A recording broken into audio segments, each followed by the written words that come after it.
যদি কেউ বলে যে সাকিবকে আমি টিমে চাই না, আমার মনে হয় আমরা এখনো তাহলে বোকার রাজ্যে বাস করতেছি। তো আমার মনে হয় বেশ জিনিসটা আসলে মুস্তাফিজের কাছ থেকে আমি শিখেছি।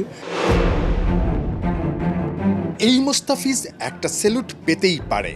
আইপিএল খেলতে না পারা, 12 কোটি টাকা হাতছাড়া, মাথায় হাত দেওয়ার মতোই একটা অবস্থা। শুধু তাই না, ফিজকে অপমানের জবাব দিতে বাংলাদেশ বিশ্বকাপটাই বর্জন করেছে। সেই রেশে বিশ্বকাপে ভারত পাকিস্তান হাই ভোল্টেজ ম্যাচটাও গড়াচ্ছে না মাঠে। এক মুস্তাফিজকে ঘিরেই কত কি না চলছে ক্রিকেট বিশ্বে। ভাবা যায় এত কিছুর পরও ফিজ আছেন বেশ চিল মুডে।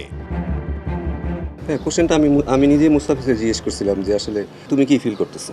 ও বলছি লেট ইট গো। আমার মনে হয় মুস্তাফিজের কাছ থেকে এটা হয়তো শেখার একটা ভালো জিনিস আছে যে কীভাবে আসলে এতগুলো টাকা বলে যাই বলেন, ও তো হতাশায় পড়তে পারতো, বাট সে জানে যে এটা আসলে কন্ট্রোল করার তার কিছু নাই, তার হাতে তো ছিল না। সো আমার মনে হয় বেশ জিনিসটা আসলে মুস্তাফিজের কাছ থেকে আমি শিখেছি এবং আমরা অন্যরা হয়তো এখান থেকে শিখবে। মাথা উঁচু করে বিশ্বকাপ বর্জন করা অদম্য টাইগাররা বৃহস্পতিবার থেকে নামছে 2.5 কোটি টাকা প্রাইজ মানির অদম্য বাংলাদেশ টি-20 টুর্নামেন্টে। বিশ্বকাপের স্কোয়াডটাই টিম ধূমকেতু। পারভেজ ইমন, সাইফ হাসানদের প্রথম বিশ্বকাপ খেলা হাতছাড়া। রিশাদ বিগ ব্যাশে দারুণ পারফরমেন্সের পরও বিশ্ব মঞ্চে খেলতে পারছেন না। অদম্য টি-20তে পারফর্ম করে কি দুঃখটা ঘুচাতে পারবে ক্রিকেটাররা? দিন শেষে ক্ষতি তো আসলে সবারই হবে। ক্ষতিতে যে এটা যদি আমি যদি বলি যে আমার কোনো ক্ষতি হয় না, তা কিন্তু না। আমি তো সেটাই বললাম যে আসলে আপনি এখন যদি সারাদিন অঙ্ক করতে থাকেন আমার কী কী ক্ষতি হইলো, আমার কী কী ক্ষতি হইলো, আমার কী কী ক্ষতি হইলো, আপনি কীভাবে আগাবেন? তো আপনার একটা জায়গায় তো স্টপ দিতেই হবে। সো আপনি আসলে এখন ওইটা নিয়ে ভাবলেও তো আপনি কিছু করতে পারবেন। আপনি কিছু করতে পারবেন যে আমরা খেলতেছি না দেখে তাই হাত কুটায় বসে থাকবো। আমরা দিন শেষে আমরা একটা ক্রিকেট নেশন, এটা কিন্তু আপনার মনে করতে হবে। আপনি আমাদেরকে ফেলে দিতে পারবেন না। অ্যাটলিস্ট আমাদের সাপোর্টার আছে, আমাদের প্লেয়ার আছে, আপনারা আছেন, আমাদের এখানে এই ক্রিকেটটা অনেক জনপ্রিয়। টাইগারদের বিশ্বকাপ ইস্যুর মাঝেই হঠাৎ সাকিবকে দেশে ফেরানোর সিদ্ধান্ত বিসিবির।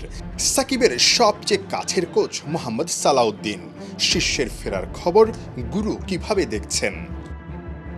যদি কেউ বলে যে সাকিবকে আমি টিমে চাই না, আমার মনে হয় আমরা এখনও তাহলে বোকার রাজ্যে বাস করতেছি। কারণ সাকিবের মতো সবচেয়ে বড় জিনিস হচ্ছে যে একটা টিমের ব্যালেন্স চলে আসে, একটা বল আর একটা ব্যাটসম্যান আপনি দুই দিকেই পাবেন দিন শেষে, এবং সাকিবও কীরকম ফিট থাকে সেটাও একটা বড় ব্যাপার। বাট এটা যে কেউ চাবে, এটা আসলে এটা প্রশ্ন করার মতো আমার মনে হয় কোনো বিষয় না। এটা আপনার সঙ্গে যোগাযোগ হয়েছে কিনা ভাই? এই সব কিছু তো বলা যাবে না ভাই। আপাতত অবশ্য সাকিব না, সবার চোখ থাকবে অদম্য টি-20তে। টাইগার ভক্তদের বিশ্বকাপের দুঃখ ভুলিয়ে দিতে লিটনদের শুধু মাঠেই নামাচ্ছে না বিসিবি, ব্যবস্থা রাখছে ফুর্তির। গ্যালারির দর্শকদের চিত্ত বিনোদনে প্রতি ম্যাচের আগে গান বাজনার আয়োজন থাকবে মাঠে।